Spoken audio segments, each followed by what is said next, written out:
बच्चों, हम लोग बेसिक इंग्लिश ग्रामर की सीरीज पर चर्चा कर रहे हैं। इसके अंतर्गत पिछले वीडियो में हम लोगों ने sound, letter, alphabet, vowel, consonant, semi vowel और इनके साउंड पर भी चर्चा कर चुके हैं। तो आज के वीडियो में हम लोग वर्ड पर चर्चा करेंगे। वर्ड होता क्या है, वर्ड किसे कहते हैं। भाषा की सबसे छोटी स्वतंत्र इकाई जो अर्थ देता है तथा जिसे बोला या लिखा जा सके उसे शब्द कहते हैं। हम लोग सभी जानते हैं कि शब्द को लिखने के लिए, भाषा को लिखने के लिए लिपि का भी प्रयोग किया जाता है। साउंड ध्वनि जब अर्थपूर्ण होता है तो लेटर अक्षर का निर्माण करते हैं और उसी लेटर अक्षर के अरेंजमेंट को वर्णमाला कहते हैं तथा अल्फाबेट के सार्थक मीनिंगफुल मेल को शब्द कहा जाता है। अर्थात जब एक या एक से अधिक अक्षरों को सही क्रम में व्यवस्थित करते हैं और वह अर्थ देने लगता है उसे ही शब्द कहा जाता है। यहाँ पर देखिए कुछ मैंने अल्फाबेट का अरेंजमेंट लिखा है। यह शब्द का रूप देने का प्रयास किया हूँ, लेकिन ये तीनों शब्द नहीं है। ठीक है, क्यों नहीं है?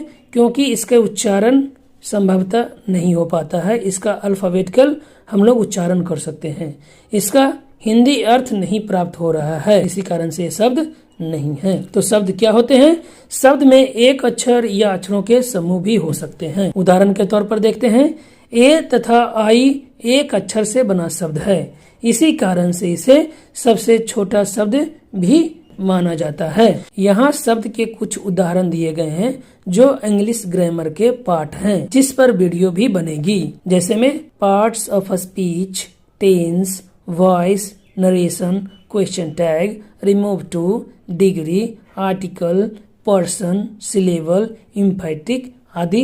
तो यहाँ तक वर्ड को समझने में कोई प्रॉब्लम नहीं हुआ होगा।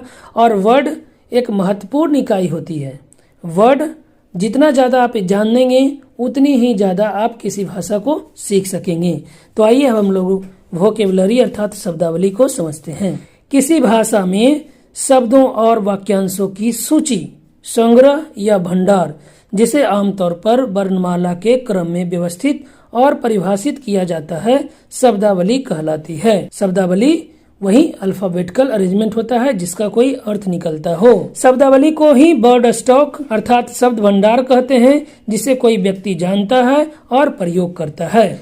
यहाँ पर शब्दावली के रूप में मैं कुछ शब्दों को लिखा हूँ जिसे आप जानते होंगे, लेकिन प्रयोग करने में आप अक्सर गलतियां कर देते होंगे या आपको याद नहीं आता होगा, क्योंकि आप नियमित अभ्यास जब तक नहीं करेंगे शब्द याद होना संभव नहीं है। जैसे में engineer, teacher, doctor, artist, nurse, pilot, writer, lawyer, farmer, scientist, driver, athlete, singer, soldier, builder, actor, gardener, developer etcetera. किसी भी भाषा का विकास उसके शब्द भंडार पर निर्भर करता है, क्योंकि जिस भाषा की जितनी अधिक शब्द होगी वह भाषा उतनी ही समृद्ध होगी।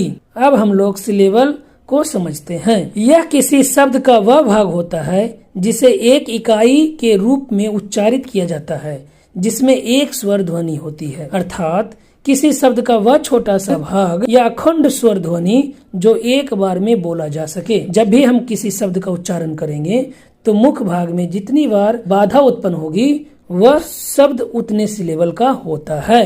तो सिलेबल कितने प्रकार के होते हैं? तो यह 3 प्रकार के होते हैं, मोनोसिलेबल, डाइसिलेबल और पॉलीसिलेबल। आइए इन सभी को हम लोग विस्तार से समझते हैं। मोनोसिलेबल अर्थात जिसमें एक स्वर ध्वनि हो उसे क्या कहेंगे? मोनोसिलेबल कहेंगे। उदाहरण के रूप में right, chat, cat, mat, fat, right, fog, dog, yes, no, do, go, ये सभी शब्द क्या हैं? मोनोसिलेबल है। यहाँ ध्यान देने योग्य बातें यह है कि प्रत्येक शब्द में कम से कम एक वॉवेल है, चाहे वह 2 लेटर का शब्द हो या 2 से अधिक लेटर का शब्द क्यों न हो। डाइसिलेबल 2 स्वर ध्वनियों से बने शब्द को डाइसिलेबल कहते हैं, अर्थात वैसा शब्द जिसमें कम से कम 2 स्वर ध्वनि जरूर हो। अर्थात जब भी हम इन शब्दों को उच्चारण करेंगे तब ये 2 खंडों में विभाजित होंगे। B4 happy, beside, decide, return,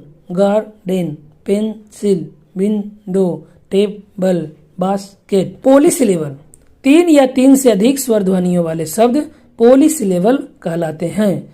नीचे उदाहरण के रूप में इनके खंडन के साथ सिलेबल का नंबर भी मैंने दे दिया हूँ, उसे भी देखते चलते हैं। Nutrition, beautiful, achievement, calculation, choreography, ideology, electricity, ये सभी क्या थे? पॉलीसिलेबल थे। इन सभी शब्दों को उच्चारण करते वक्त मुख द्वार पर कई बार रुकावटें आई।